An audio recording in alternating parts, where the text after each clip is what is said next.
Allez, bonjour à tous. Donc aujourd'hui, je suis à Chamblay. Donc Chamblay, c'est dans l'Allier, à quelques pas de Montluçon. Et on va découvrir une artiste. C'est le salon de coiffure de Chamblay. Allez, c'est parti.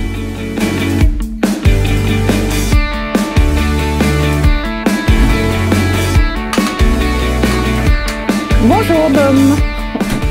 Madame Bergera, bonjour. Bonjour. Ça va bien? Eh oui, très bien, merci. Alors là, on est dans votre salon d'esthétique. Dans un salon de coiffure très intimiste où les femmes peuvent venir se faire belles, avoir du conseil et de la mise en beauté. Voilà. Est-ce que vous faites les hommes? Est-ce que c'est mix? Est-ce qu'on peut faire les hommes et les femmes? Oui, bien sûr, les hommes aussi sont bienvenus, les enfants. Tous ceux qui ont besoin de se retrouver et de retrouver un look et puis les tendances actuelles qu'on peut voir partout.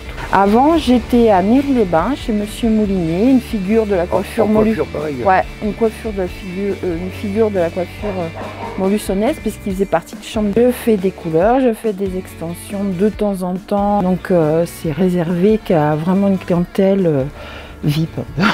Pour moi, quoi. Ouais, voilà. Moi, j'ai besoin d'extensions, j'ai besoin de couleurs. Ouais. Moi, c'est le ravalement total. Hein. Ouais, il y aurait besoin d'un relooking.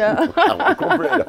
Alors, est-ce qu'il y a besoin de réserver absolument pour venir ici? Oui, prendre rendez-vous et surtout poser un diagnostic sur les attentes, les besoins que les clients réclament.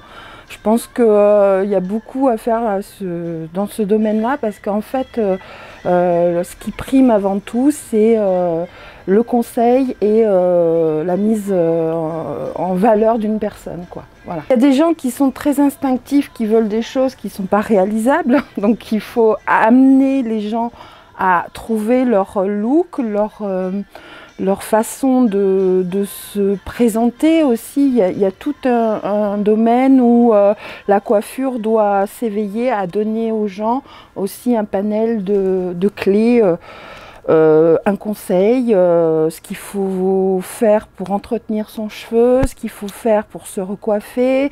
On n'a pas une baguette magique dans les mains, hein, souvent. Les gens croient que voilà.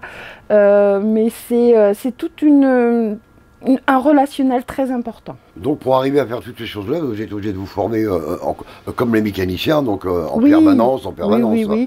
Bah, mon centre de formation et je suis surtout à Silea Formation et ainsi qu'à l'UNEC.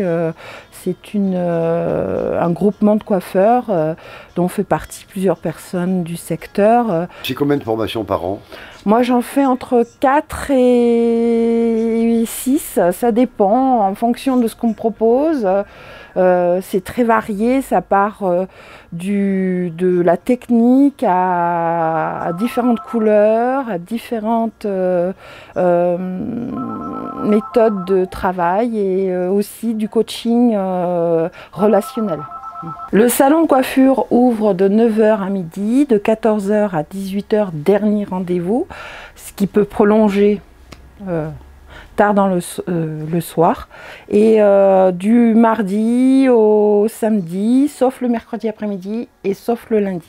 J'ai un côté artistique parce que j'ai fait pendant des années des concours, donc j'étais vice-championne de France en 91 et tout ce qui est artistique me passionne, le vintage aussi, et je fais beaucoup de coiffures de soirées en fonction des événements, que ce soit mariage. J'ai fait 2 fois le salon du mariage à Néry et je suis extrêmement passionnée par ces coiffures-là. Ouais. Il faut avoir ce côté artiste, mais il faut avoir ce côté aussi stable où il faut pouvoir gérer son entreprise aussi. Parce que c'est essentiel. Mais le côté artiste est là, il est présent. Chaque artiste a son doigté, a sa façon de faire, a sa technicité. C'est essentiel pour pouvoir avoir ma singularité, quoi. Bah, ce qui va me différencier, c'est l'apport de conseils, justement,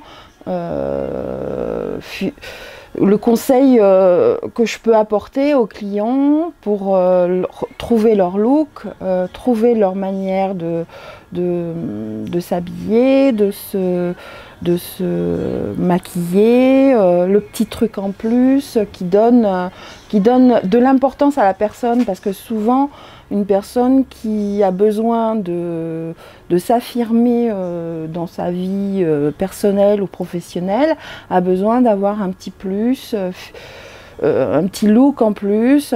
C'est pas forcément dans la tendance, c'est la personne en elle-même, ce qu'elle est. C'est révéler sa personnalité. Je travaille avec Sueo, qui est une marque italienne. Je travaille avec le groupe CAC surtout, qui est fournisseur. Je travaille aussi avec Eugène Perma, qui font des produits nature. Il y a une partie écologique à laquelle je tiens beaucoup, parce que j'aime tout ce qui est relationnel, bien-être des gens, et je trouve que ça va avec, c'est-à-dire quand on a un esprit de réflexion, d'éveil, on a aussi cet esprit de préserver la nature, donc pour moi c'est essentiel et important ça. Il faut ne pas seulement avoir une marque, mais il faut avoir la technicité du produit, c'est essentiel, parce que vous pouvez bien avoir une marque, mais si vous ne savez pas l'utiliser, c'est comme si vous êtes de l'apparence, quoi. Alors, outre donc ce salon de coiffure, on a à côté, on peut se parer de beaux bijoux aussi. Oui. Alors là, j'ai une colocataire qui utilise cette pièce parce qu'elle était inoccupée et qui travaille dans une entreprise, mais qui fait ça en plus. Donc elle fait des produits artisanaux et de la vente de bijoux, d'accessoires pour complémenter en fait cette mise en beauté des gens, s'ils le souhaitent bien sûr.